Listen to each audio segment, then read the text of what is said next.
Welcome to Plausible Foolishness. I'm Matt. I've got a perspective on things. What's up? I'm Ray, and I got a perspective on things as well, man. I've got a bone to pick with Matt already, dude. Already. I'm inundated with all this madness that's going on in the world. The Mm-hmm. madness, the madness that's happening, and my boy puts me through the ringer before we have to get on the freaking show today. But it's okay. We're ready to go. Welcome to Plausible Foolishness. If you're watching live on TikTok right now, make sure you head over to twitch.tv/Plausible Foolishness. That's twitch.tv/Plausible Foolishness to get things going, man. Listen, I'm pissed today, man. I'm pissed. Okay, I you made took it, him. bro. I made him log into 3 things. Yeah, bro. Listen, you It made was me log in. real rough for him. Listen, I'm learning a bunch of stuff at work. My brain doesn't even work right now functionally. My wife gets the side of my freaking sideburn, so I had to shave my whole freaking face. So I look like I gained 70,000 pounds, and I look like a mole rat right now. It is ridiculous, okay? I'm a little triggered, all right? And then I've got to turn on the TV, and what do you think they talk about on TV all the time? 24/7, 365 a day. What do you think they talk about? A Chinese flu, and somehow Orange Man's bad. Oh. Gosh. That's unusual. So that's the world that we're in. That is the world we're in for Plausible Foolishness. So I'm a little extra pissed. I'm a little extra jacked up for greatness. So let's get this party started, man. You ready to go? Let's do it, dude. Let's just go, man. So first of all, thank you everybody for subscribing on our Twitch page. Really, that's where the main show is. Head over to twitch.tv/Plausible Foolishness if you want to check out the entire page. You're going to get the entire show. You're going to get to see what's going on with us, which is a lot of fun. So head over there. I think you're following us on TikTok, on Plausible Foolishness page on TikTok, and follow me on the Strong One. We're at 33,000 followers right now. Thank you so much for everybody that's following. Really appreciate that, especially on TikTok, because that's where a lot of our audience comes from anyways. Thank you for the Patreons that support us on Patreon. We really love you guys over there. Facebook, Instagram, Twitter. And the other thing that I want to say is thank you so much for everybody that is subscribing on Twitch. That really helps us out. So if you head over to twitch.tv/Plausible Foolishness, make sure you hit a like, make sure you follow. And if you really like us, I mean, really, really, really like us, hit us with that subscribe button, which is a lot of fun. So make sure you head over there, man. So you ready to get into it, brother? I am ready to get into it. Okay, man. Before though, we start. Yes. I want to make an announcement, and that we'll mention a couple times throughout the night as people file in. I created a Plausible Foolishness Discord chat server. Discord. Okay, rock and roll. Okay, and that was one of the things that I made Ray log into. Oh yeah, and that was really brutal for him. But he's a trooper, and he survived it, and he made it barely, bro. But here's the idea. Here's my thought process. Let me just spill out my brain waves on you, okay? Spill the brain out. Let's see what you got, bro. What do you got? Blow me away. I really enjoy our conversations that we have while we're streaming, while we're doing this show. We're interacting with the fans and the brethren out there, the citizens of the Room Empire, who weekly come and sit at our imperial feet, and we appreciate them, and I really enjoy that time. And I thought, why does it have to end? Why do we have to wait a whole week before we can have that conversation? Oh wait, there's this thing called Discord, and we can all join, and we can keep this conversation. They can present, hey, your Imperial Majesties, here is an impressive article that I found. Awesome. Maybe that might become part of the show. Oh, here's this hilarious meme that we found. Enjoy, masses. Sounds good, man. I like it. So, I'm going to post the link. It's a private server, but it's for our followers here. So, sure. Enjoy. Yeah, the other thing too you can do with it, guys, if you guys have ideas for the show, if there's things that you want to hear the emperors of the Rube Nation talk about, we would love to talk about that with you guys. So make sure that you head over there, man. It's a lot of fun, man. You know what I mean? Yeah, just keep the let's just keep the conversation going. Ace Boss already jumped over on the Discord. Thank you so much for jumping over there. I just saw that. But guys, just like make sure that if you guys really like us, again, what we're trying to do is ultimately we are the fastest growing, fastest rising political show on Twitch, and I think we're taking over the world. And we're doing it without TNA. So the beautiful thing with us is we're doing it with actual intellectual. I don't know argument. what you're talking about. I look good. And I've got a robust bust. You know what I mean? So, but you know, it is what it is. But yeah, man, that's the reality situation. Is we're taking over Twitch. We really like Twitch. We like it versus YouTube for a million different reasons, other than the fact that Susan Wojcicki is shutting down anybody that talks badly about the World Health Organization. What? Weird. That's yeah, why we've kind of rebelled. We've raged against the machine, aka Susan Wojcicki, and that's what we're doing. What we're gonna do, man. You know what I mean? In the description of our videos, whenever we're talking about coronavirus, which has been every week since the coronavirus, I always call it the virus that must not be named. The virus that must not be named, man. But it's all good. But this is episode 104, man, of Plausible Foolishness. We got a lot to talk about, man.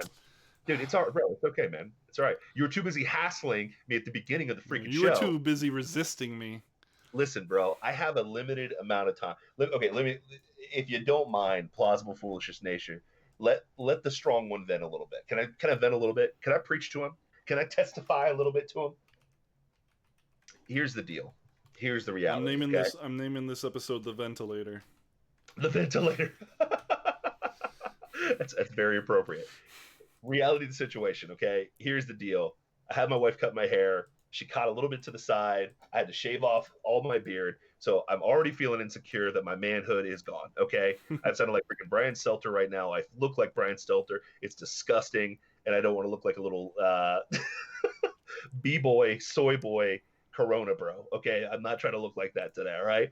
Secondly, the Final Fantasy VII remake came out on, was it the 10th? And, dude, it's kind of consumed my nightlife. I'm not going to lie to you.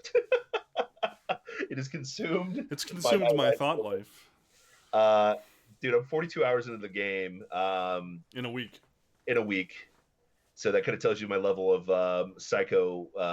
obsessive, grindy mindset that I have for video games, which is great. But yeah, man, it's all good. So here's the reality situation. I'm sleep deprived and my face is naked. Okay, so I'm coming to you vulnerable, live, and whatever. It's like on TikTok right now. They're already busting my balls on TikTok right now. They're saying that I look like a white guy with a tan. Okay, I'm half white, so I can own it. Okay, I'm half white. Get off my back. All right, but no, I'm ready to get started, man. But speaking of the madness, dude. This whole lockdown bullcrap situation, it's eroding very quickly, very fast. And you know how things erode is when the truth comes out. It's like in high school, you know, everybody knows this. Everybody knows the guy and the girl that were on again, off again all the time. They were perfect for each other, but they all cheated on each other all the time. And eventually the truth comes to light. She was with him, he was with her, cheating happened, and the relationship completely falls apart. You know what I mean? It just falls apart, you know, and that's the reality of the situation. I'm feeling like the Corona Bros and their relationship to the media is starting to break up really fast. And I think they're realizing that the truth, the facts are literally trying to, they're not literally trying to, they are eroding that relationship that they have right now. And it's hilarious watching the media clutch onto the Corona hysteria and the soy boy Corona boys trying desperately to defend this. So it is funny to watch this whole situation unfold. I got to bring up the hot mic, man, right from the beginning today, man. Yeah. Because here's the reality situation. Me and Matt were talking about this before the show. I've been on this kick, if you follow me on TikTok, for about a month and a half now about this whole Corona situation, basically exposing the numbers left and right the whole way, okay? That from the very beginning, you could tell that this thing was not going to be pandemic level, going to kill everybody and destroy everybody, okay? The flu was still bit stronger, nastier, more vicious. And I brought reality. We talked about it on the show that, 2 years ago, the flu killed literally 80,000 people. Last year, the flu and pneumonia combined killed 97,000 people. And it is amazing watching the Corona bros freak out about, 46,000 people have died. I'm like, yeah, worldwide. You're giving American numbers. Well, I'm giving American numbers. I don't, not even worldwide numbers. What's the worldwide number right now? The worldwide for Corona? Yes. The worldwide is 182. Sorry, 182. 182. So 182,000 people. Now, keep in mind, that is a lot of people, for sure, in a vacuum. The reality, though, is how many people are on the planet? Yeah. It's over 7.6 billion people.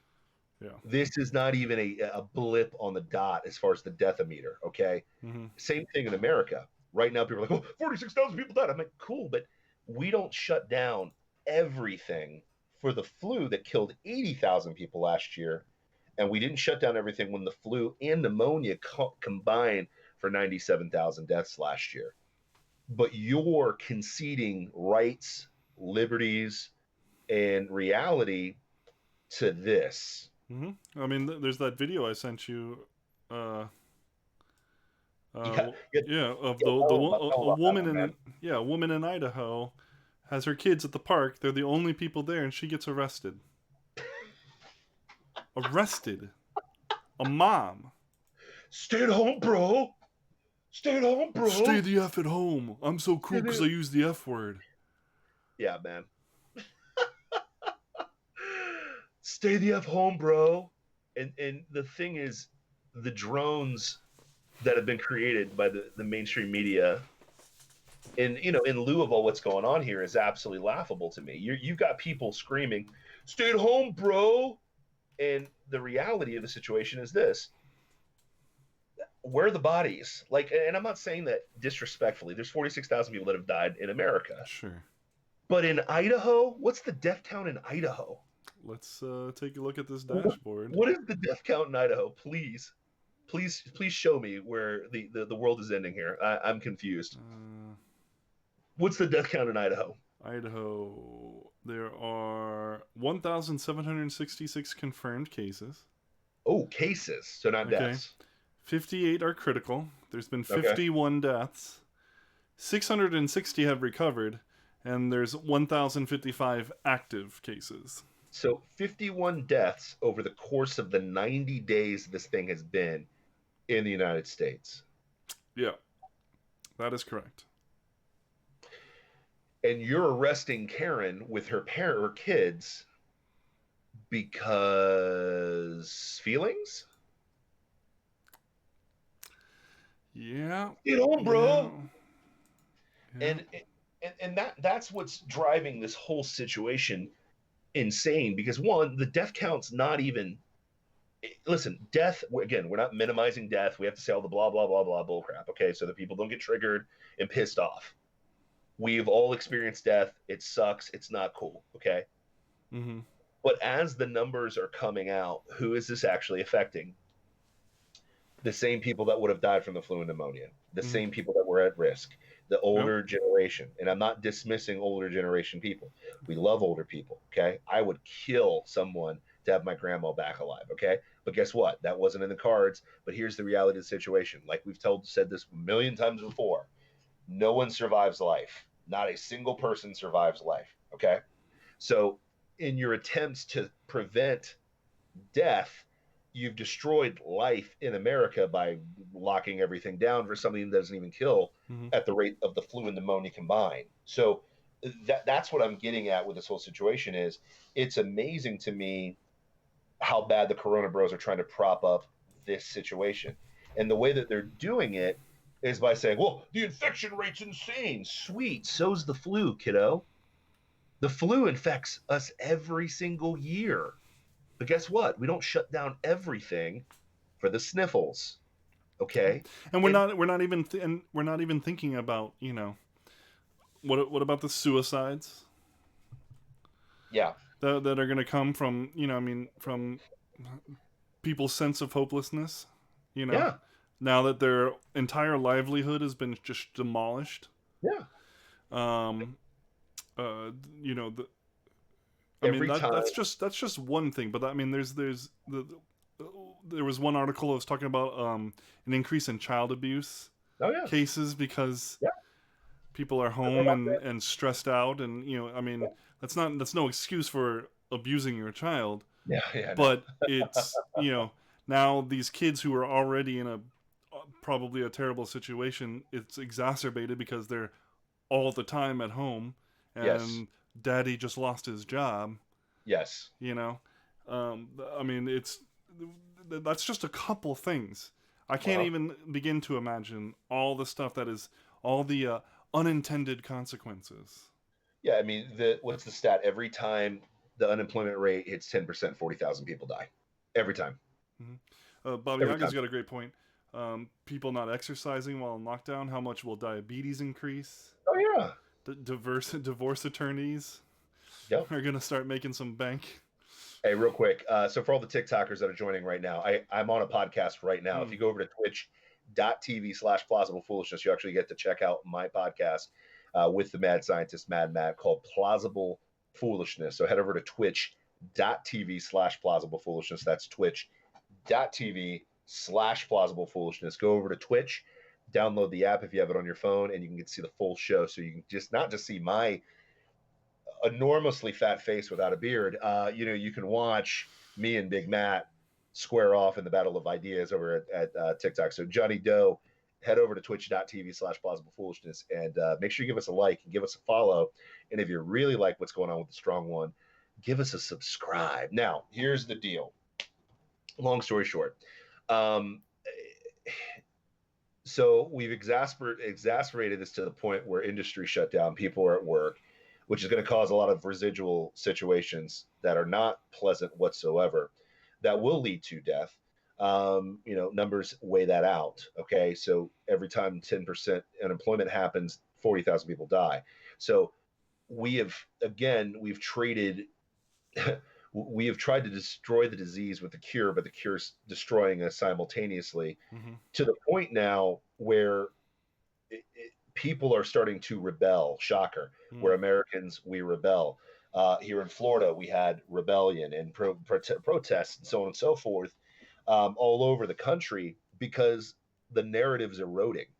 People are starting to see the math. We talked about this at the show. We were one of the first people to break this when the CDC literally showed that the flu and pneumonia in the month of March completely disappeared. Okay, which is complete fabrication, kiddos. That's not conspiracy. That's a reality. And the reason why they did that is because they've labeled anything that's related to the symptoms of COVID-19 as COVID-19. So therefore, like we talked about before, they're literally labeling any death that happens as COVID, not verifying that it's actually COVID, and then propping up the numbers.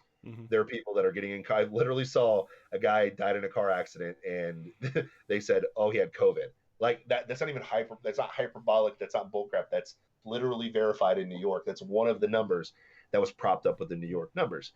So we broke that. Now, the other thing that just released, and we were talking about it a little bit earlier in the show, is the presser for Donald Trump's press corps a couple days ago, and there was a hot mic. There was a mic that was hot, we shall say, okay? And that's a hot mic. It's a hot mic. And literally, I think who was it? The media was talking amongst each other, and they're like, "Yeah, you don't really have to wear that mask anymore." And I go, "What? What do you mean?" He's like, "Yeah, did you read the LA study from USC?"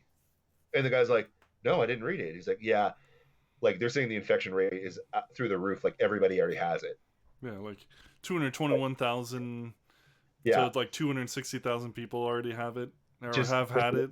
Have had it already, and so he's like, so that brings the infection rate to like 0.1 to 0.3 or something like that. He's like, yeah.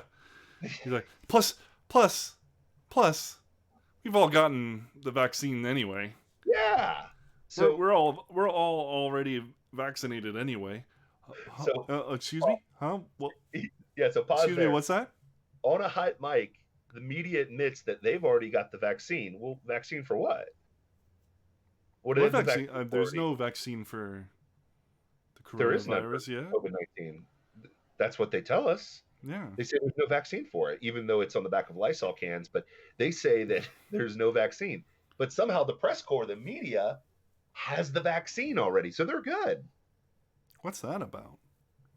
That's we must have misunderstood him, But or he was talking about something else completely unrelated for in the middle of his conversation about the coronavirus. Or whatever helps me sleep at night. Oh, dude! So here's a fun one. Travis on TikTok just said, "Did you see the vid of the guy who read his local paper and that he had died from corona?" If that's true, that's hilarious. But back to what we were talking about with the media. I mean, think about this. So they've been pumping the Corona Bros this message that there is no coronavirus vaccine. So something here is amiss. Either there is a vaccine for it, and the media is just not saying anything about it, or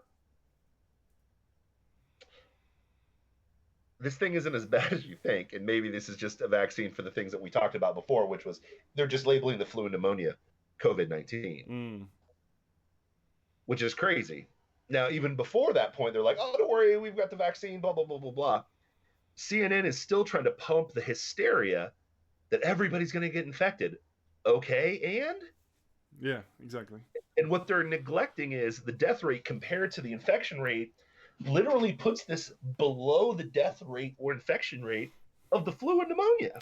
And what's so strange to me is that I feel like we were talking about this. I mean, correct me if I'm wrong, but I feel like we were discussing this very thing a month ago at the start of all of this. Oh, no, yeah, like 2 months ago we were talking about this. About how most likely the mortality rate is super low because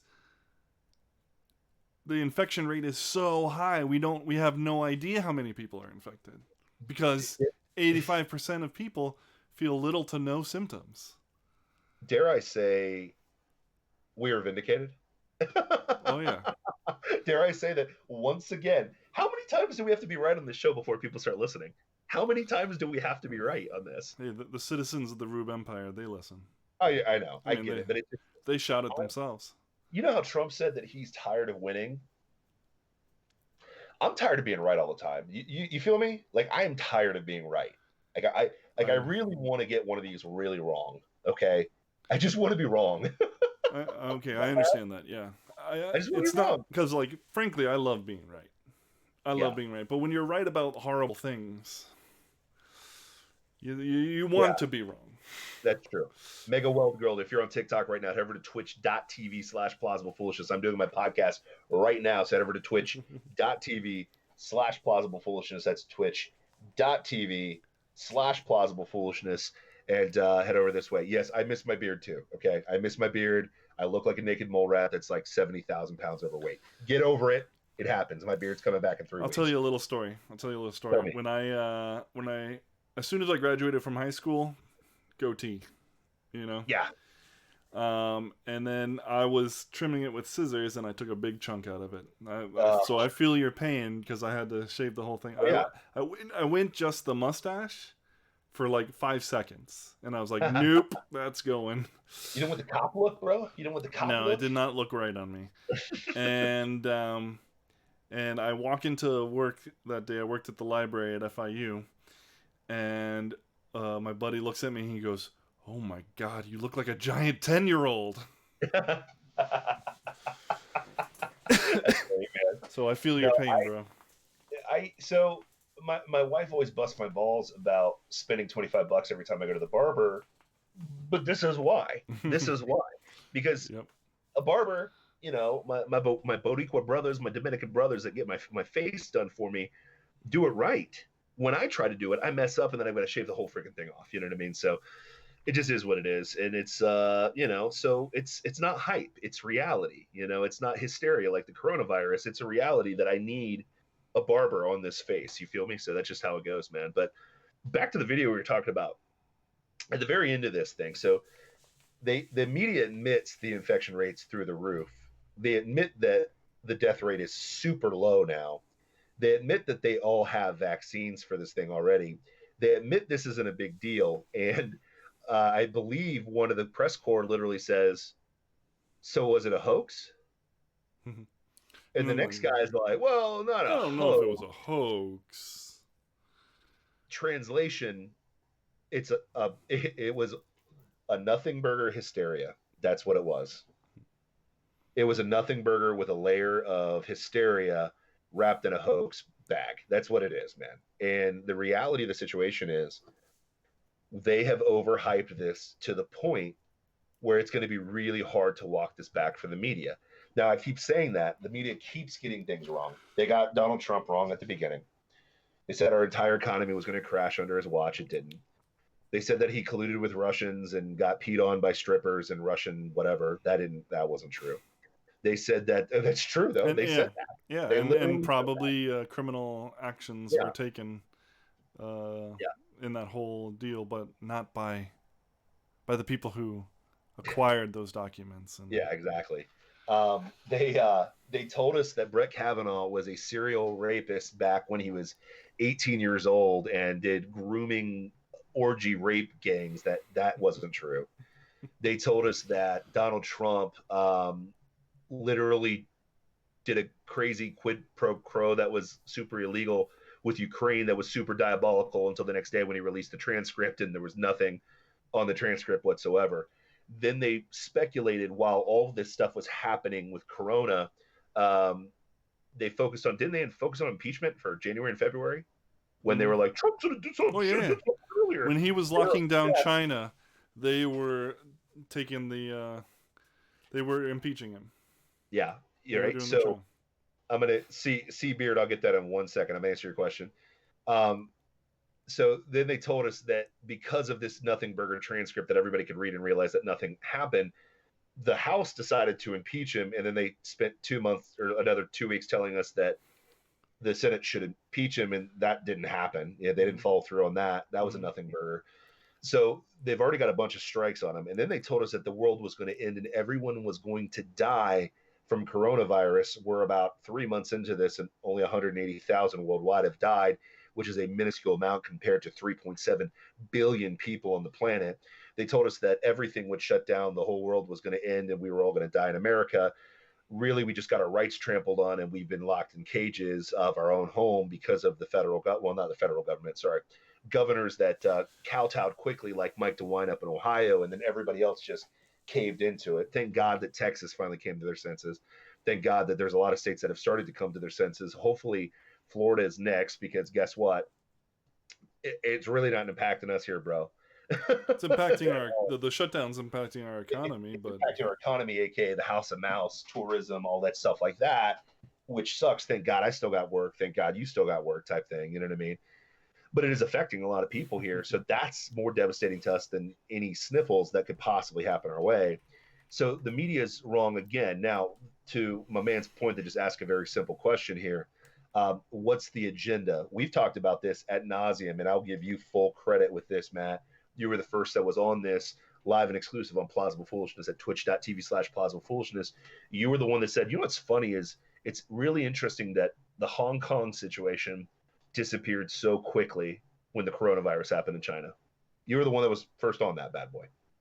You literally like, yeah, Hong Kong was making China look bad, so magically they disappeared. Mm-hmm. And then pretty much, oh, here's an opportunity. Let's see what we can make people do. Yeah. How many liberties are they willing to give up? Yep. 100%. for their security. Yep. I mean, and that's the thing. It's like, yeah, it's a test run. Yeah, so on TikTok right now, thank you so much, guys. Appreciate you. But my man, Mr. Bugs, is like, the impeachment was to hide COVID. No, the COVID had nothing to do with hiding the impeachment. Impeachment wasn't hiding. Impeachment has everything to do with they're just trying to get Trump out of presidency. Yeah. Period. That's all that was.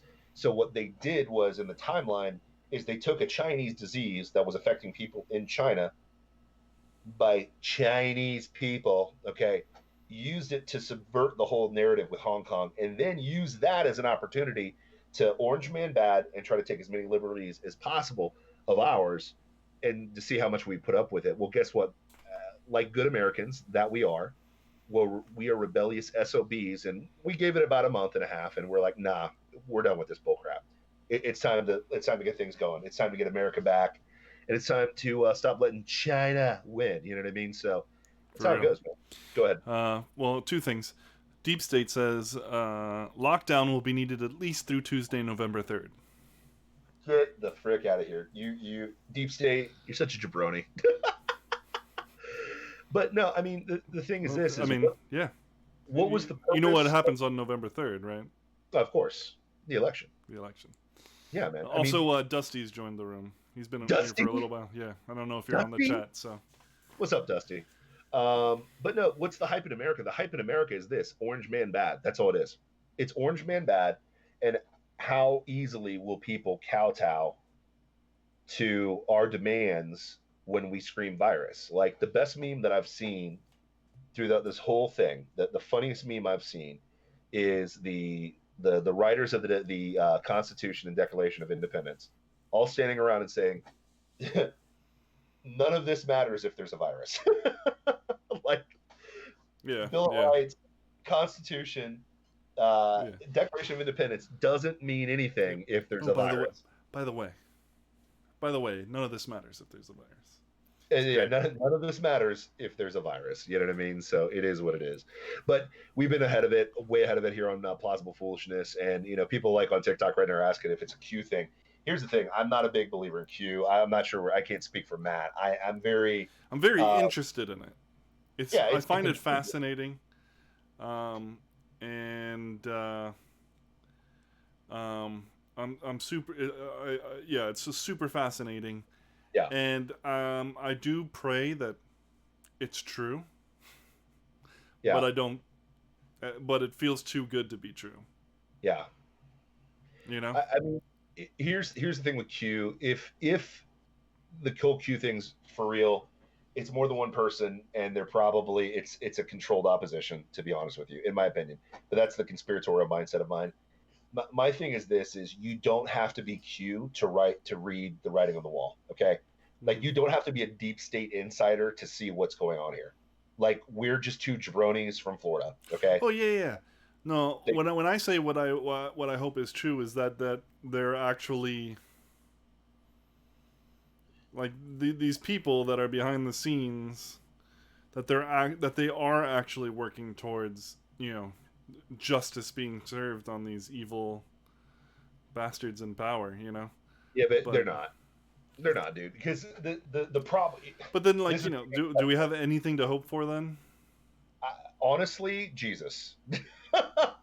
Yeah, true. The only thing we can truly hope on is Christ's coming back, man. He's coming back, and I say that not facetiously, and I don't say that as whatever. I truly believe that. But my thing is this: is I think with every glimmer of hope, darkness will try to rise up again to kind of smash it, right? Like, for me, Donald Trump has been a light of hope. It's been a dethroning of 4 regimes of globalism. Okay, let me say that: 4 regimes, and let me spell this out for you, because people think they think in 2 narratives. You know what I mean? And unfortunately, like, the world's a lot more complicated than that. It's not just Republican and Democrat. It's globalist versus everybody else. And let's get real: Bush was a globalist, Clinton was a globalist, Bush was a globalist, Obama was a globalist. You want proof of that? Donald Trump defunds the World Health Organization, and guess who runs to the help of the World Health Organization? I'm gonna guess Michelle Obama and I can't remember her first name, but her last name is Bush. Mrs. Bush, yes. First Lady Bush, First Lady Obama come together. Because remember, Bush was bad. Remember that? Obama said everything Bush was bad. Oh, yeah. Everything Bush was bad, right? Mm-hmm. But their wives can get together and fund an organization, or try to attempt to help an organization. Raise $148 million. Yeah, that's deeply rooted in Chinese politics. If you can't tell me that's not globalism, you're high. And I don't have to be Q to see that. If you can see Michelle Obama and Mrs. Bush coming together to defy the swamp drainer, aka Donald Trump, to uphold bail, aka globalism, give me a break. If you can't see that, I'm sorry. I'm so sorry. Deep State says Mondays with Michelle Obama premiered this week. Did you watch? No. Had no idea it even existed, if it even does exist. But no. But that's the whole thing. It's like these between Reagan and Trump, we've had globalist. Trump is a light of hope. The problem, though, is the moment that he's done with office, who's going to step up that's not completely inundated and tied to the gunky swamp? That is what my fear is. You know what I mean? Sure. And people are like, "Oh, Mike Pence." I'm like, bro, no. Like, I love Mike Pence. He's a man of God, and I appreciate and respect his morality. But guess what? Like, there's times when David played the liar, and there's times that David picked up the sword and killed some fools. Okay, and I don't see Pence as a warrior. I see Pence as a how many roads must a man walk down? No offense. That's what I've seen out of him. Maybe I'm wrong. I just don't believe it. Well, I don't know that we've seen him in a situation where he needed to be. Yeah. You know? Yeah, I hope so. Because, I mean, that's my hope. Because, I mean, Trump's been out there on the front lines. Yeah. And he's been behind the scenes doing whatever the vice president does. And... he's leading the coronavirus task force, so there's that. You know what's funny is, you know what would have been more effective than leading a corona task force? Just doing what they did in Sweden. Why don't we talk about that? What did they do in Sweden? Uncle Ray? I don't want to prop up Scandinavia, okay? I don't want to do that because the Bernie bros out there, the Corona bros out there, are like, but they're socialists, bro. No, they're not. No. Read what they do, okay? They have things that they do socialistically. For example, we've talked about it ad nauseum on the show, but they've got universal health care. It's really easy to have universal health care when you have a zero military budget. Very simple question. And it still doesn't work. It still doesn't work, by the way. But what happens to Sweden when Vladimir Putin gets pissed and marches on Sweden? The Swedes start talking Russian. That's what's going to happen. Okay, so let's Or they pick up the phone and they go, America? We need your help. The EU's a bunch of pussies, and we can't do anything about it. So, sorry I said that on the show. Apologize. We're PG-13 now. Now? Listen, bro. I got to work on it, man. I'm pissed off for greatness today. So yeah, you know, it is what it is. I'm still recovering from the bloodlust of destroying so many people on TikTok over the week. So I'm trying to calm down. I'm trying to put myself in Odin's sleep so that I don't destroy the entire world. But yeah. But yeah, so the universal healthcare. Okay, I don't want to give Sweden too much props. But Baba Yaga says you're forgiven for saying EU. EU, yeah, thank you. That's a good one. So here's my thing. I don't want to give Sweden too much props, but they're the one country that said, you know what, we're just going to do what we normally do. And how's that working out for them? Well, I mean, obviously they're all dead. No, everybody in the country has coronavirus. So and they're all dead, and it's spilling over into the other Scandinavian countries, right? Yeah. So right? No, that's right. Right. Okay, right. All right. Have a good night, folks. That's so funny. No, Sweden's economy is fine. You know why? They didn't do anything different. They're doing the same exact stuff. They said, you know what? We saw what South Korea did, which they pretty much, you know, just said old people stay home and young people keep doing your thing. Just stay away from old people. And they just put the advisory out there. They didn't force anything upon anybody. They didn't arrest. They suggested what to do. And you know what's funny is people got the virus there in Sweden, but you know what? The death rates are not that high. And they got like herd immunity. Look that one up. That's a fun one. Herd immunity, like we do every single year with the flu and pneumonia. And they're fine. It's so weird. It's so weird how that works, right? But, you know, I was told that the whole world needed to shut down to combat this virus. But Sweden seems to be doing fine. South Korea seems to be doing fine too. That's kind of weird. And they're closer to China. It's pretty interesting, Matt. But here's the problem, and that's what I say. Well, I mean, South Korea got their tests out like super fast because of socialized medicine, But America, with our clunky capitalist system, we couldn't get it done. The problem was opposite. One, the reality is they were able to innovate in South Korea because they don't have bureaucracy like we do in America. And the other thing too is, everybody wants to forget that Obama completely gutted, CDC, but we won't talk about that. Also, South Korea is about this big. Yeah. About that big. Yeah. About the size of the. Florida? Not even Florida. Gosh, they're probably the size of like Rhode Island. That's what South Korea's population is here. Yeah, we looked that up before. I think it was like 20 million.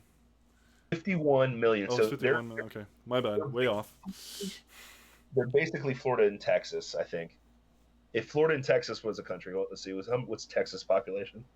Texas population. Pop right up. Yeah, literally. So if you take Florida and Texas, put them together, that's the size of Korea. Well, that's the population size. But I imagine their land size is much smaller. Well, yeah, it's mountainous. It's like they don't have a whole lot, but it's a different. Yeah, I mean that's what blows me away in this whole situation. And this, we got hundreds of miles. Yeah. That tests need to travel to get from factory to, to distribution. Yeah. But none of this, none of what we're talking about gets factored into the equation. It's just they're socialized, so it's automatically better, and we're capitalists, so nothing ever gets done. How did the Korean War go again? Anyways, how soon do we forget? Yeah. That's totally the forgotten war. Nobody talks about that. The Korean War. No one talks about that one ever. But anyways, America saved the day. Yeah, I mean, the reality situation is Sweden did nothing. Like we normally do nothing every single flu season. Every year you've been alive, how many lockdowns have happened in your lifetime? Think about that. One. This one. This is it. Yeah. 2 years ago, the flu alone killed 80,000 people. We didn't do anything because the actual mortality rate is so low, just like this. And the people it threatens are the people that are already at risk already. Cray. So, I mean, that's what's driving me insane about this whole situation, Mr. Matt, the mad scientist, is it's not. What does the Bible say? There's nothing new under the sun. There's literally nothing new under the sun. Nothing new. Yep. Pestilence will happen. Unfortunately. Here's a scary thing. I'm reading through Revelation. That's been my Bible study the last couple of weeks. Of course, I think Revelation during the pandemic. The apocalypse. The apocalypse, right? Yeah. Revelation talks about pestilence and famines. Lots of famines. So the funny thing to me is in America, we think we're bulletproof. And I've said this a couple times on this show. I don't think America is completely bulletproof. I think that Abraham Lincoln said it correctly, that I don't think there's going to be an outside enemy that will ever take over America. I think America will be destroyed by itself. Okay. And the way you destroy yourself is you suspend the very liberties and constitution and reality that we've built. You just get rid of it or demonize it or try to destroy it. And hopefully down the road, one of these generations will buy the lie of socialism and communism, blah, blah, blah, which will ultimately break down the society, which will ultimately lead to famine. Because guess what? We demonize farmers like nobody's business in this country. We demonize them. Okay. We demonize people that drive trucks. We demonize people that keep the way that we live going every single day. We demonize these people. At some point, it's going to come to roost. At some point, the chickens are going to come to roost. At some point, all great societies ebb and flow. Okay, the Roman Empire never thought it was going to fall. The Greek Empire never thought it was going to fall. Persia never thought it was going to fall. Babylon never thought it was going to fall. Okay. America's the same way. And again, I'm not saying this to be negative or whatever. I'm not trying to pee in your yogurt here or whatever. What I'm trying to say is we need to be cautious of situations like this, because if we shut down our whole country for the sniffles, what else will we bend the knee for? Okay. What else will we bend the knee for? When there's nothing new under the sun, we know that pestilence is coming. We know that every single society fails. We know that all these things are going to happen. Why aren't we learning from history? Like, think about that. We don't even know our history. Well, that's true too. We sit at the feet of these academic, a-holes. Jackholes. Yeah, and they create this illusion, this fantasy of history. Yep. That based on whatever their agenda is, and not that's human nature. Sure. But there's at least some who try to be objective. Sure. Is that possible? We can have that argument. But not in 2020, but yeah. Well, definitely not. But you can't do it. Was it ever possible? No. That's an argument that we can have. Yeah. But you can at least try to get as close as possible. And that is not done anymore at all. It's all about the agenda. And so America is evil. Yep. Because America's strong. And exactly. That's the only way to really take it down. Yep. We hate it because we bought into a philosophy, a bogus philosophy that has never worked and only brought misery to the world millions of times over. Yep. But we bought in hook, line, and sinker, and so America's got to go. Because America is the reason why it hasn't flourished. Why utopia isn't here. Because America stood in the way in places like South Korea. Yep. And in places like Venezuela. Afghanistan and Venezuela and so on and so forth. Yeah. I had a troll on Panama. I had a troll on TikTok who tagged me on this video, and I literally, it's funny watching people self-own themselves. You know what I mean?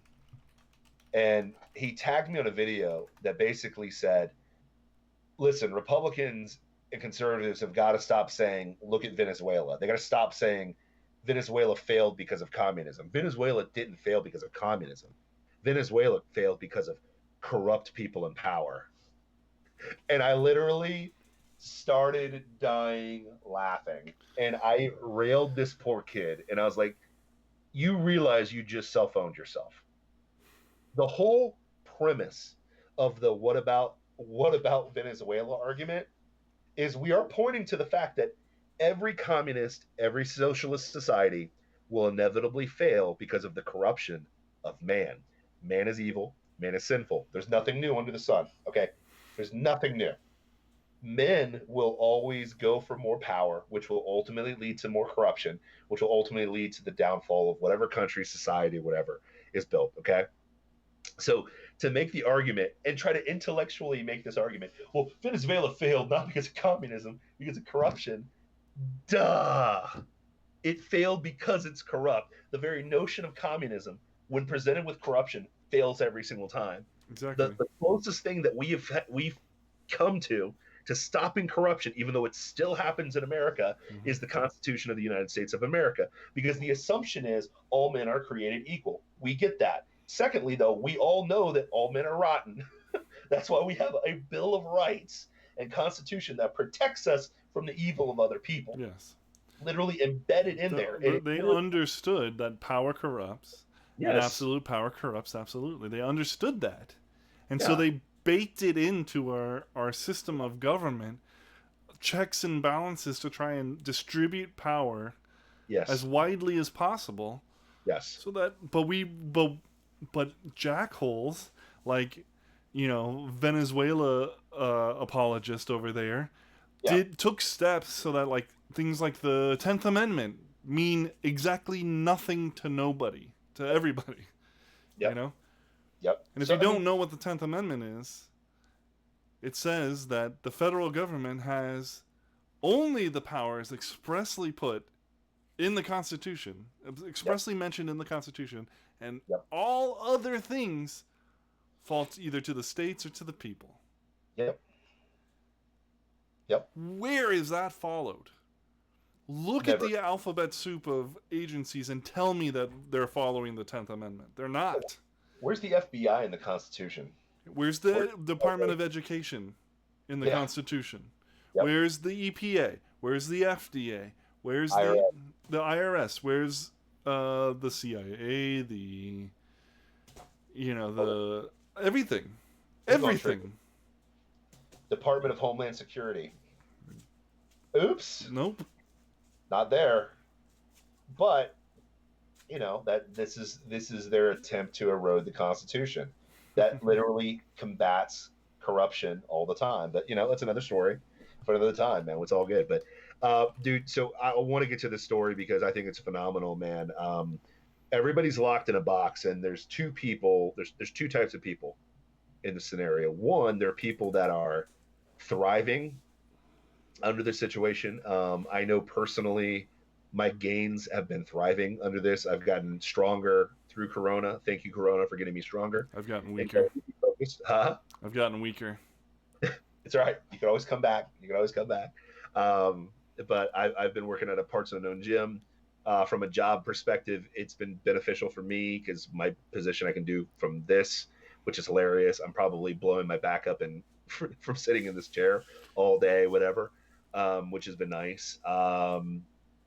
Spending time with my girls has been nice. Doing devotionals has been nice. There's been a lot of good things that have come from this. I don't want people's rights infringed to be in this situation, but you can always see the positive. But the flip side is there are people that are not doing well in this situation. And I think there's actually a third type of people, personally. Go ahead. And I fall into that. Okay, give me the third. Not much has changed for me. My day is pretty much exactly the same. I still go to work. I still come home. I have as much time to do what I want to do as I did before. Except for I have no access to a gym to get stronger. Now my wife is one of the other two. She can't go anywhere. She's stuck at home with the kids. And, kind of getting stir crazy. But nothing has changed for me, which actually has increased. My gratitude is like up here. I'm super grateful to God that nothing has changed for me. Yeah, that's awesome. Because it could be so much worse, which is what you were going to say before I cut you off to talk about me, because you're good. I love to talk about me. Dude, listen, that's what podcasting is. It's just narcissism. It's all good. But hey, real quick, on TikTok right now, head over to twitch.tv/plausiblepoolishness if you want to check out the whole show. If that's the Kyle Steve that I know, that's the Kyle Steve, I love you, man. If you're my Kyle Steve that is my buddy from UCLA, thank you for jumping on TikTok. But head over to twitch.tv/plausiblepoolishness. I think Kyle Steve jumped on my TikTok, so it's all good. I'll throw up a little 4 for the 4 horsemen for him, man. You know what I mean? 4 horsemen.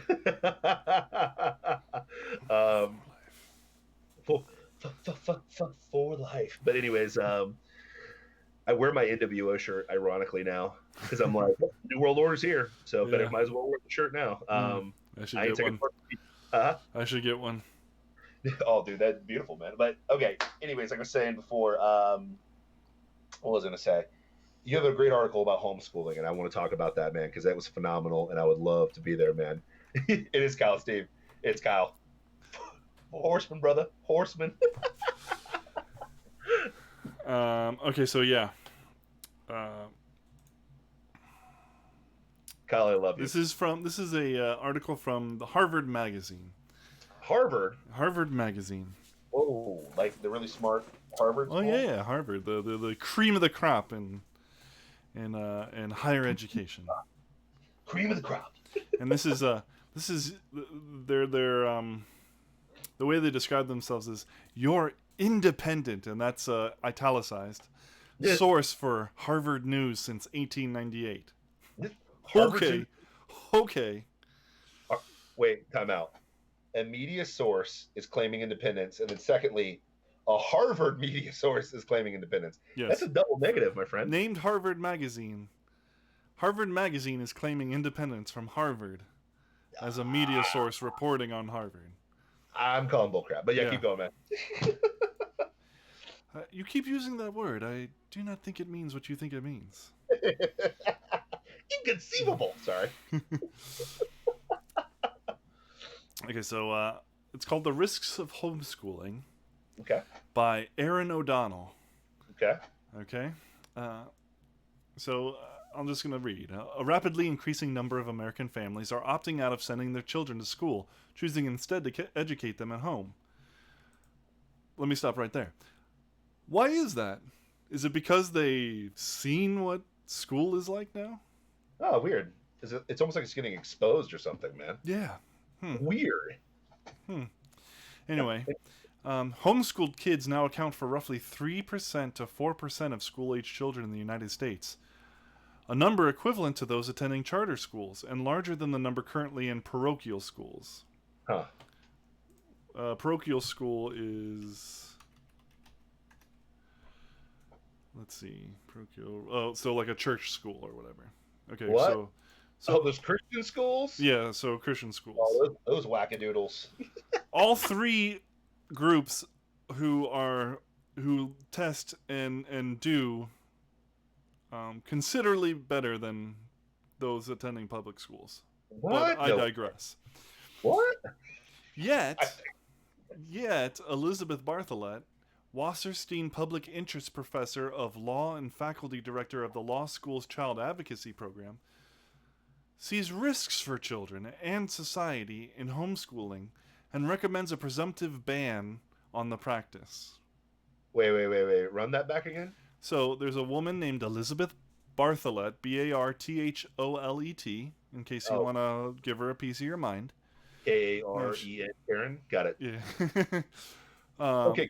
She's the Wasserstein Public Interest Professor of Law, so a law professor, and faculty director of the law school's Child Advocacy Program. Okay. And she sees risks for children and society in homeschooling and recommends a presumptive ban on the practice. Homeschooling, she says, not only violates children's right to a meaningful education... Oh my God. Up yours. Stronger language running through my head. And their right to be protected from potential child abuse, but may keep them from contributing positively to a democratic society. So, homeschool parents are abusive. Give me a break. And they obviously aren't giving them a meaningful education, because that can only come from public education. It's not only myopic, but bigoted. And they won't be... it's going to keep them from contributing positively to a democratic society. And now, this democratic has a lowercase d, but I think what she meant to write was an uppercase d. So basically, a Democrat-controlled society. What's the opposite of indoctrination? What's the opposite? It would be critical thinking. Oh, critical thinking. So they don't want critical thinking to happen. Got it. Well, yeah, sense. Then it wouldn't be meaningful. I think it would be meaningful. It would mean bad things for the left. Wait, the feelings are facts now? Is that what's going on? Mm-hmm. Okay, gotcha. Sorry. Typical lefty. We have an essentially unregulated regime in the area of homeschooling. Praise God that is true, especially here in Florida. Time out on the field. What regime? A regime would need it. Well, yeah, the king and queen. Mom and dad. Oh dear Mom Lord. and dad are an unregulated regime running rampant in their homes, educating them however they want. Oh my gosh. Gosh forbid we homeschool kids. All 50 states have laws that make education compulsory, and state constitutions ensure a right to education. Do they all? I hope not. But if you look at the legal regime governing, well, maybe, I don't know. That's something to consider. Do we have a right to education? We have a right to self-education. Sure. Do we have a right? That's interesting. I'd like to explore that at a different time. Yeah. Maybe that's a discussion for the Discord channel. Ooh, Discord. Plug. But if you look at the legal regime governing homeschooling, there are very few requirements that parents do anything. That's true.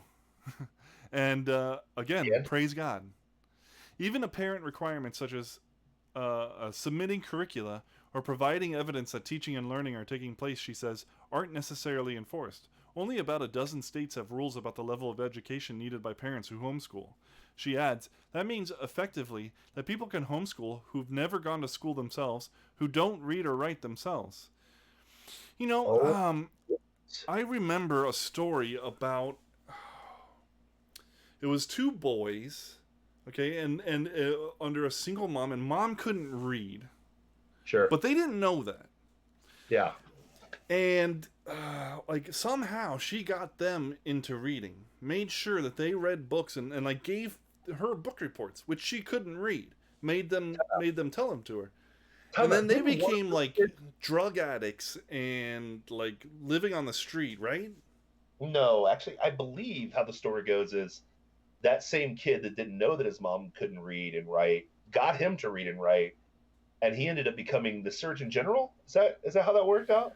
No, he wasn't the Surgeon General. He was but I think you're on the right track. It was, what was it? I feel like it's a neurosurgeon. Neurosurgeon. Why don't you check the briefcase? Oh, Samsonite. I was way off.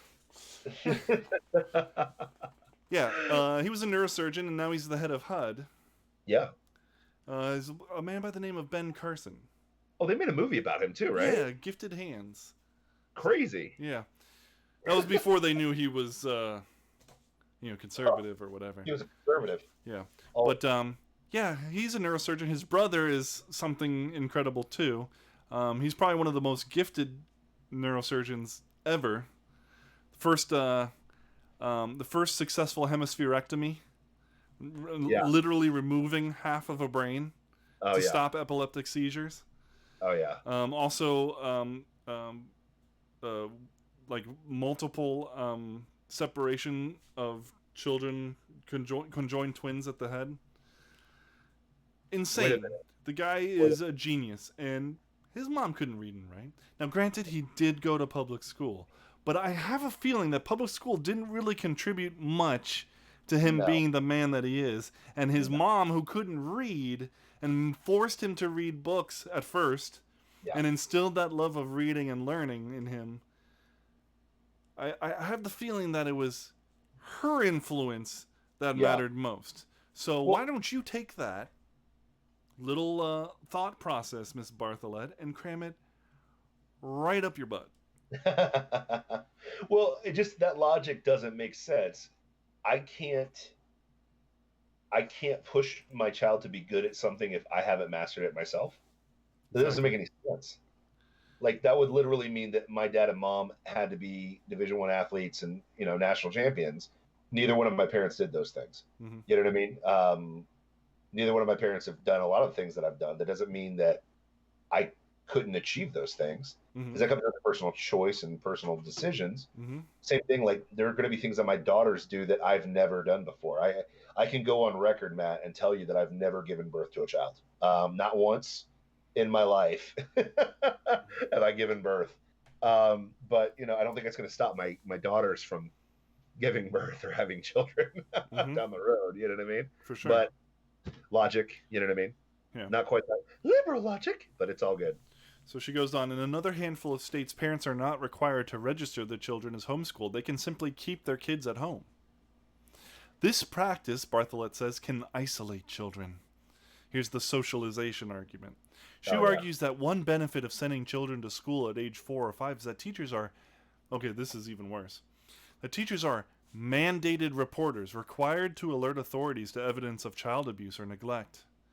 Teachers and other school personnel constitute the largest percentage of people who report to Child Protective Services, she explains, whereas not one of the 50 states requires that homeschooling parents be checked for prior reports of child abuse.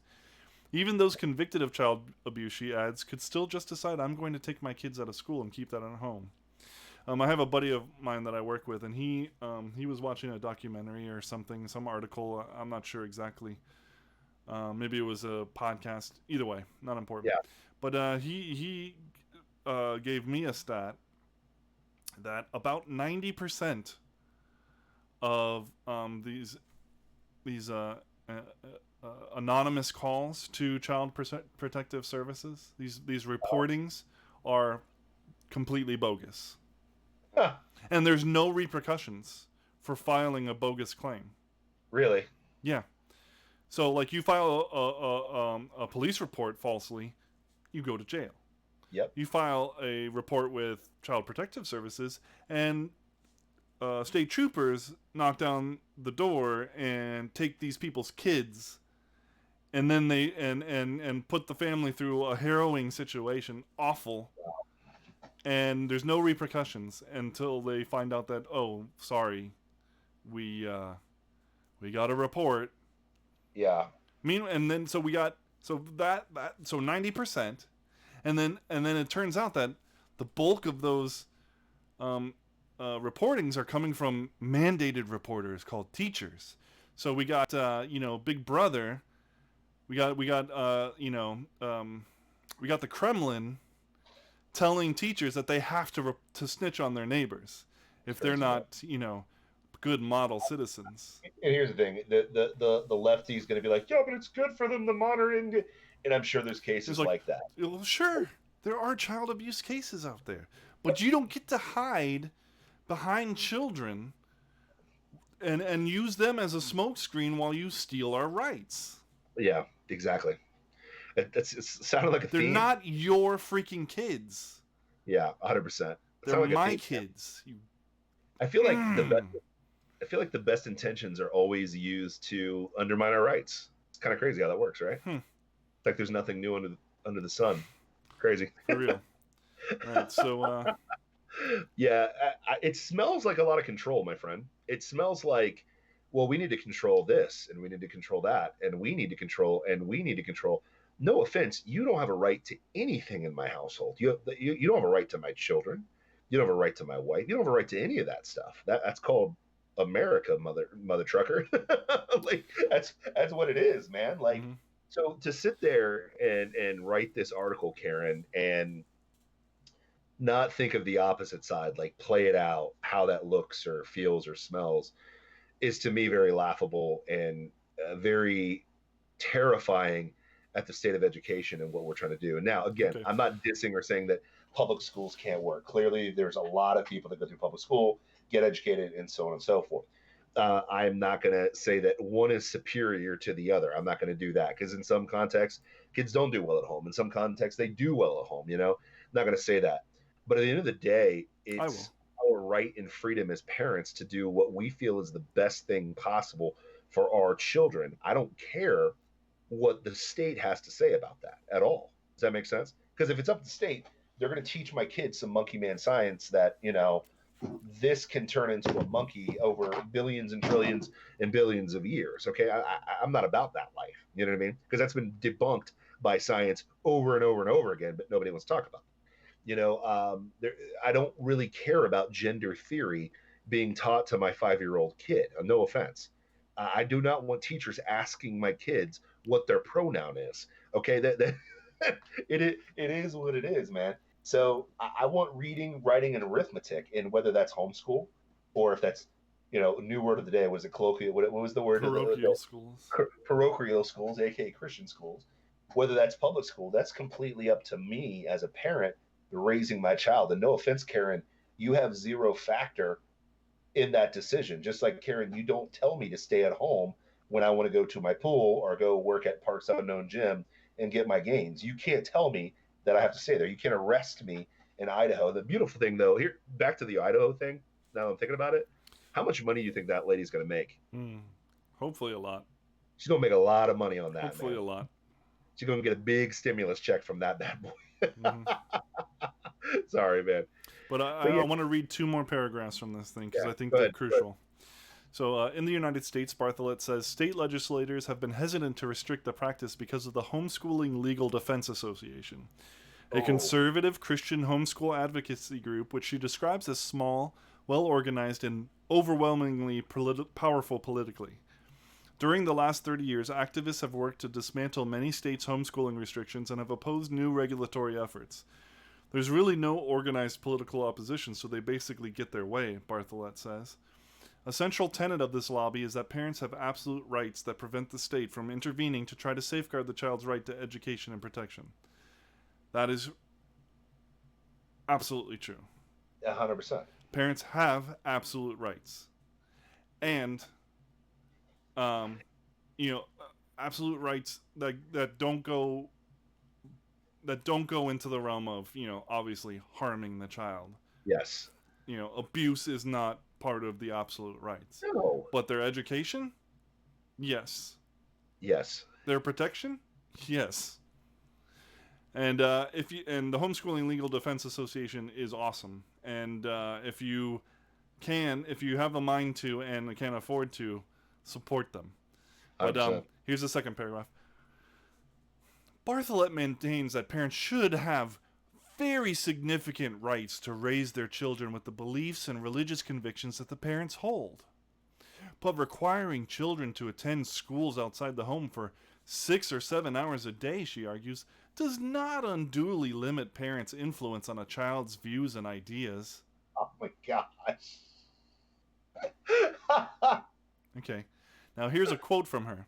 Quote, "The issue is, do we think that parents should have 24/7 essentially authoritarian control over their children from ages 0 to 18? I think that's dangerous. I think it's always dangerous to put powerful people in charge of the powerless and to give the powerful ones total authority. But I am an authority that you should give complete power to make sure that your kid comes to school where a powerful teacher will have power over your powerless children for 6 to 7 hours a day. I'm a genius." Did she read what she wrote? Like, that is case in point. Liberal logic! Like, did you read what you wrote? So you're trading one power for another, so you're basically just trading that power for the power that you like more, which is the state. That's very intriguing to me that they can be that daft and not see that in the writing. Does that make sense? Yep. But hey, man. What would you call that? It starts with an L. Liberal logic. That's exactly what liberal logic is. That makes no sense. Yeah. No sense. And they literally think it does because it feels good to say that. Because the feels. Mm-hmm. Get them in the field, man.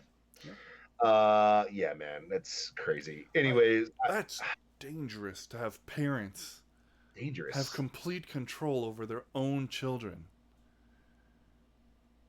Yeah. I just want the expletives just up yours. Yeah, I want to kick them in their genitals, whatever it is, whatever they identify as, and see what hurts the worst, and that just is what it is, man. But yeah, it smells like, again, there's nothing new under the sun, right? There's nothing new under the sun.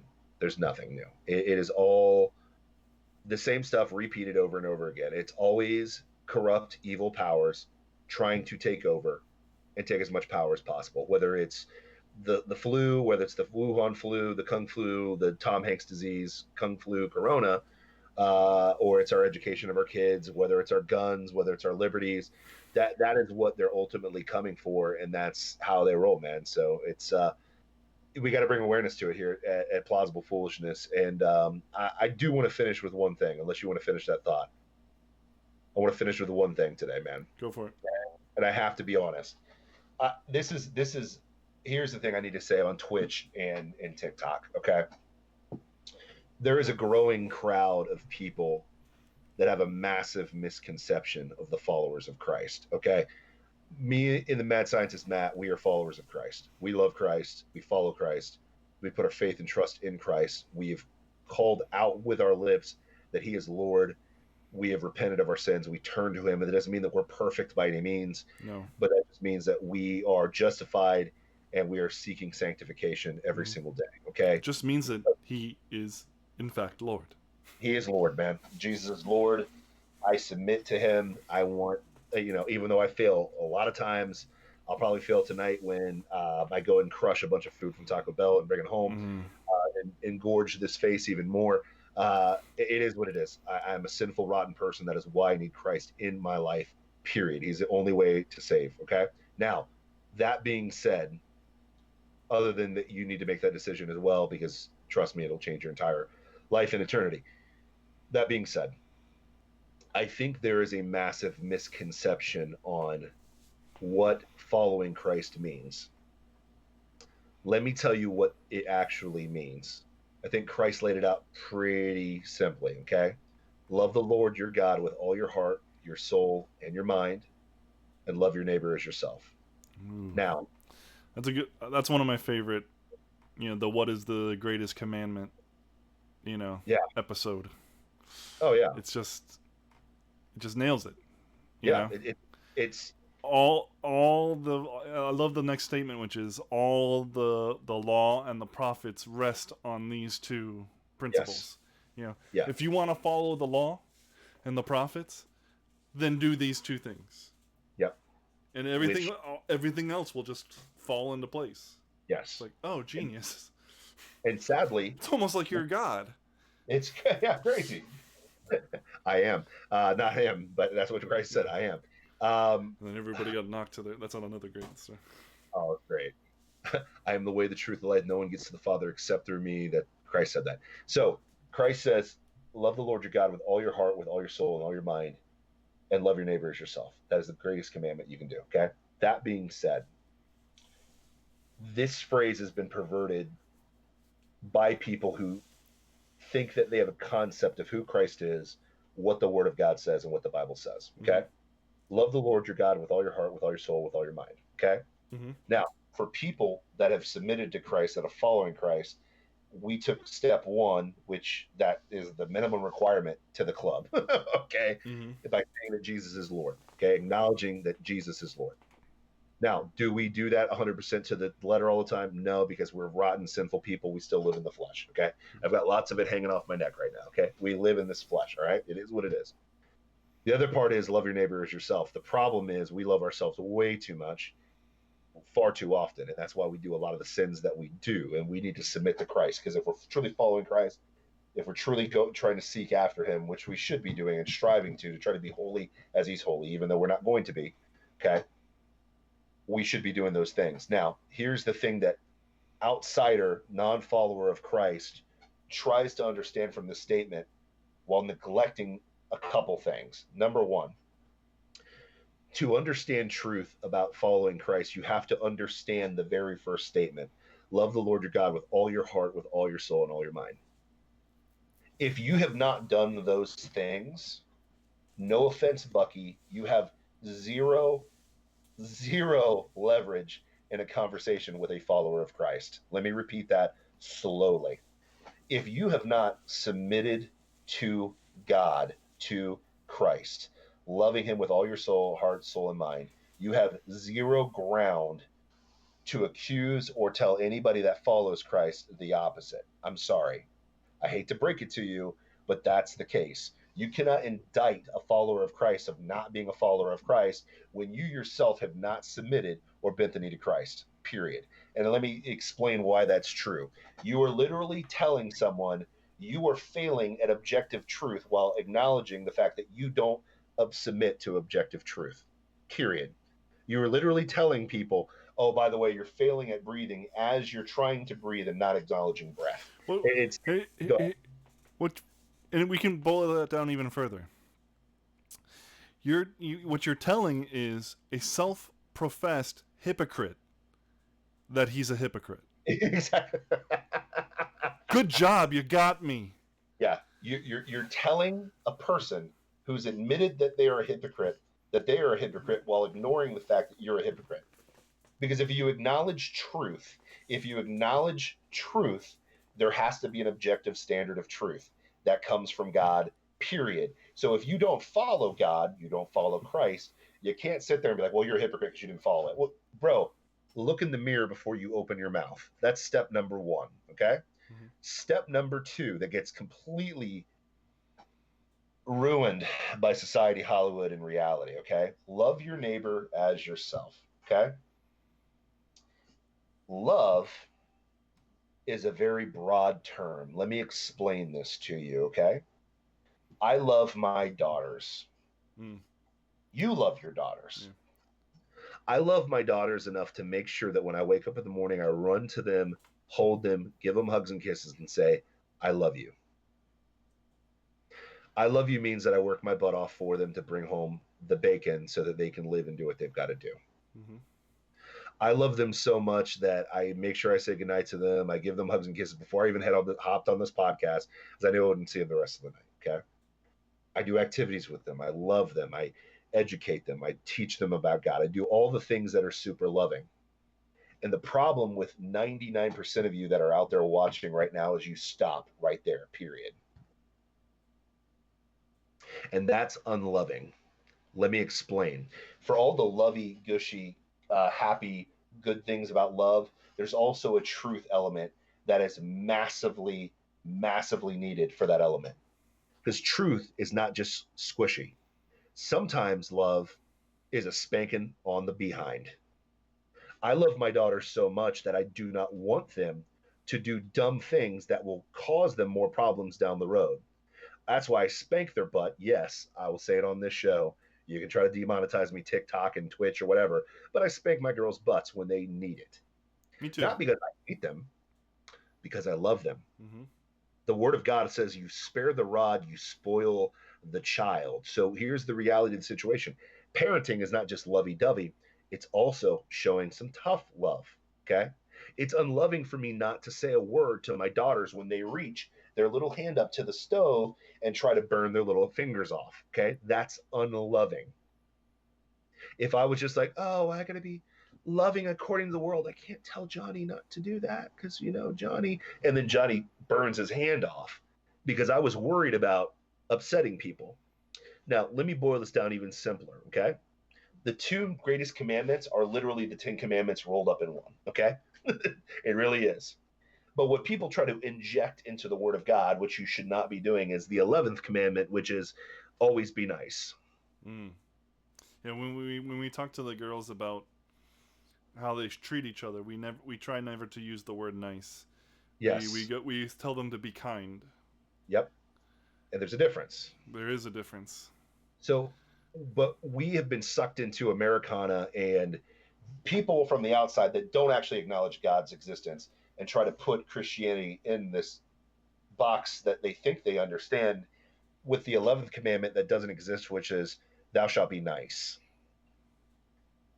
So when people say this like, oh, you're being mean, Ray, you're being mean, strong one, the reality of the situation is 9 times out of 10, I'm pointing out a very simple, basic truth.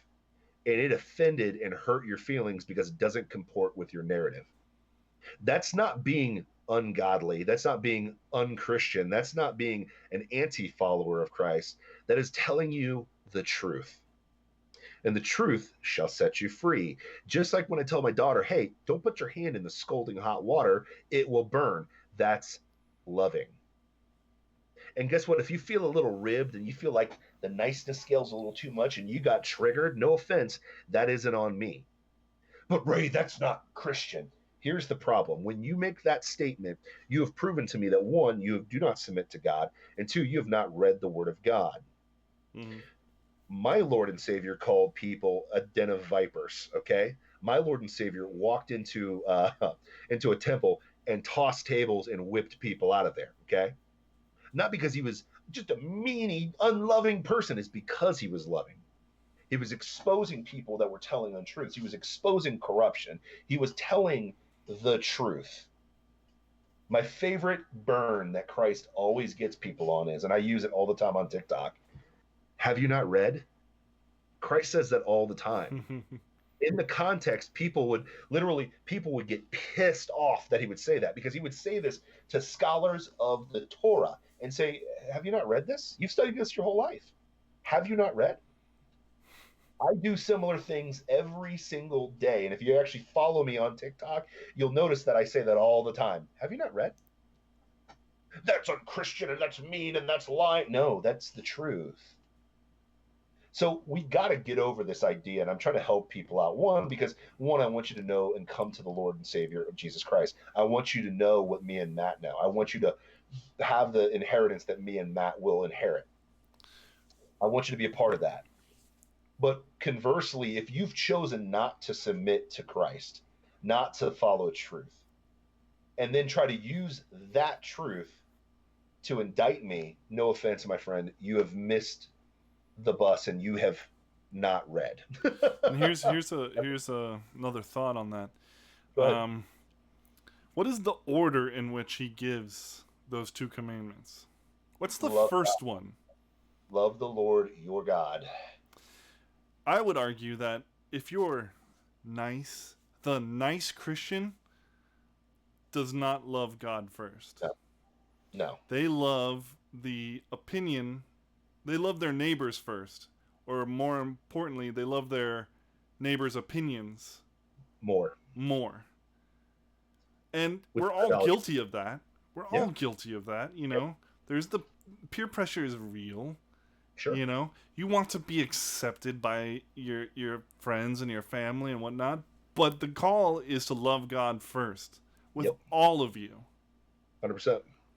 Then you love your neighbors. Yep. The love your neighbors does not inform how you love God. The love God informs how you love your neighbor. Exactly. And if you love God first and you're going to speak His truth, no matter what, niceness be damned. Yeah, literally. Because all niceness tells us is that you love yourself and other people's opinions more than you love God. And I'm preaching to myself too. You know? Oh, for real. And here's another thing too. Christ literally says they will hate you because of me. They'll hate you. Which is scary. Yeah. That's freaking scary. Jesus literally says, I am the way, the truth, and the life. The truth. That's in there. Mm-hmm. It's the truth. You speak truth, they're going to hate you for it. And it's proof positive on my TikTok page. I get so much heat. And the funny thing is people are like, how do you deal with all that hate? I'm like, my favorite is, how do you sleep at night with so many people hating you? I'm like, naked and super comfortable. I sleep pretty well every single night because I know that I'm on the right path. Mm-hmm. If they're hating me, it's because they hated him first. Not that I'm the second embodiment of Christ, but guess what? I follow Christ to the best of my ability. I've submitted to truth and try to follow that. I don't comport with the 11th commandment made by man. Thou shalt be nice. I'm not going to be nice. I'm going to be truthful. If you get offended by it, too freaking bad and stop watching what we're doing. But the magical thing is people continue to watch this because here's the thing, and I'm going to give you another truth bomb before I bounce out of here. Before I go save Midgard and save Aerith at the end of Final Fantasy VII here in a second, okay? Can't save her, bro. Huh? You can't save her. If you're always commenting on the Plausible Foolishness page or commenting on my page, on the Strong One on TikTok, in a hateful way, I'm not even mad at you because you're a fan. You're a fan. Here's the thing, and I know a lot of you don't do wrestling, but me and Matt do wrestling.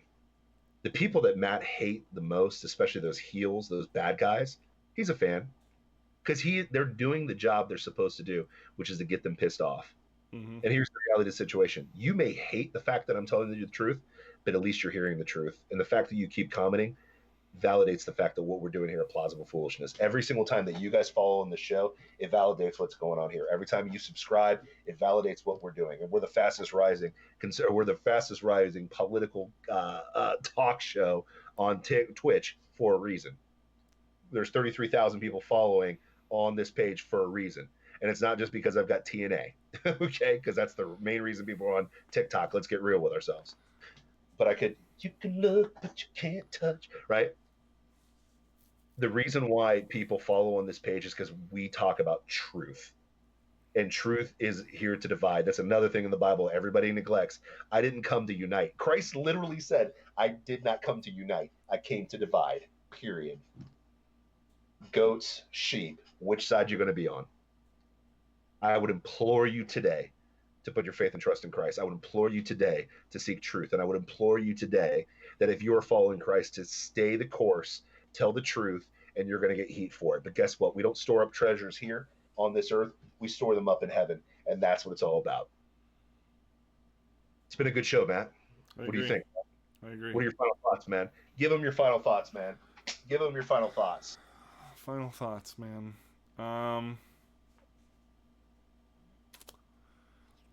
We need to be super protective of our rights, and I think that this lockdown situation has made that plain, and I hope it's lit a fire in us to do so, because it's not just my rights, you know. It's not my rights. It's our rights. It's our rights. You know, this is. I think that the right, the work of protecting rights is part of the work of the Lord. You know, we talk about politics a lot, but it's not all that life is about. It's definitely not all that the Lord is about. You know, the Lord isn't, you know, Jesus isn't a Republican or a Democrat.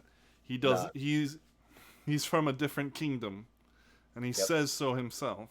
You know, his kingdom is not of this earth.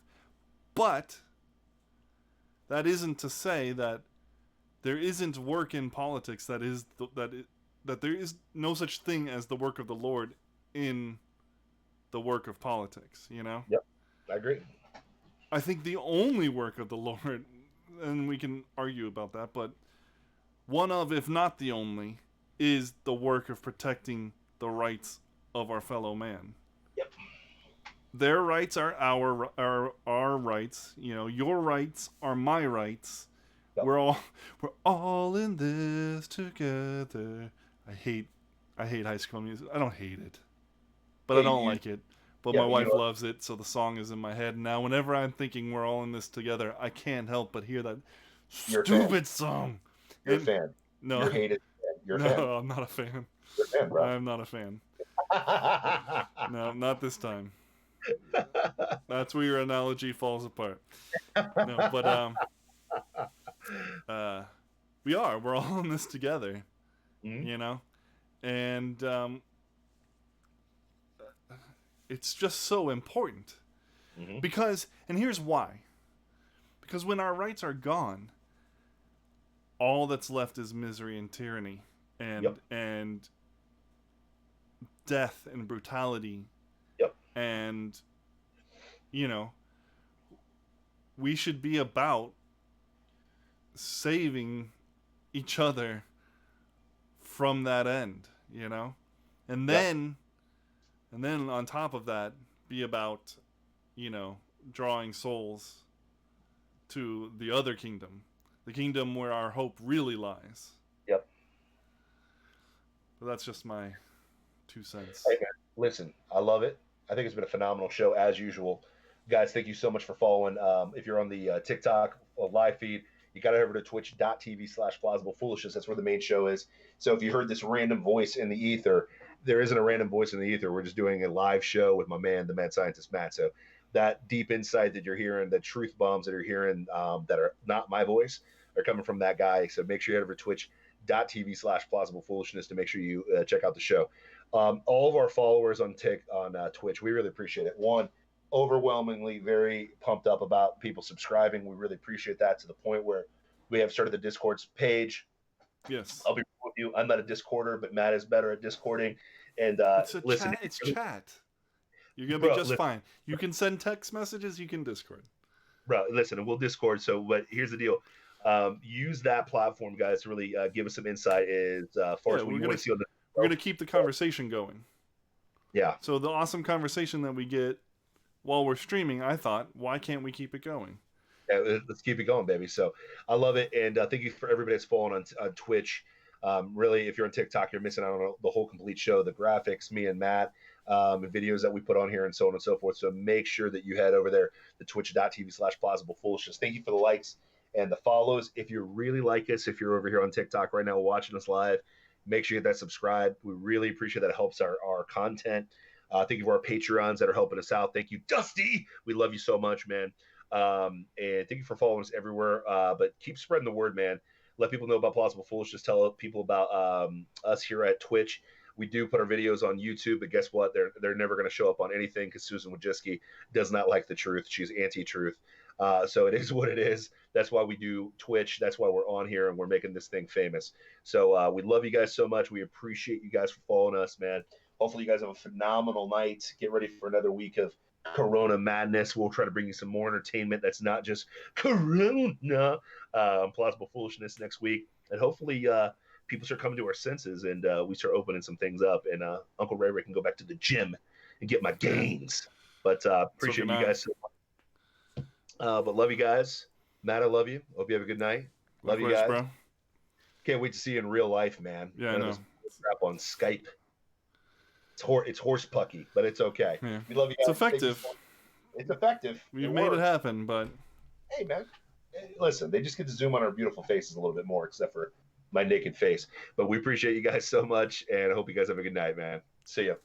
Peace. Bye.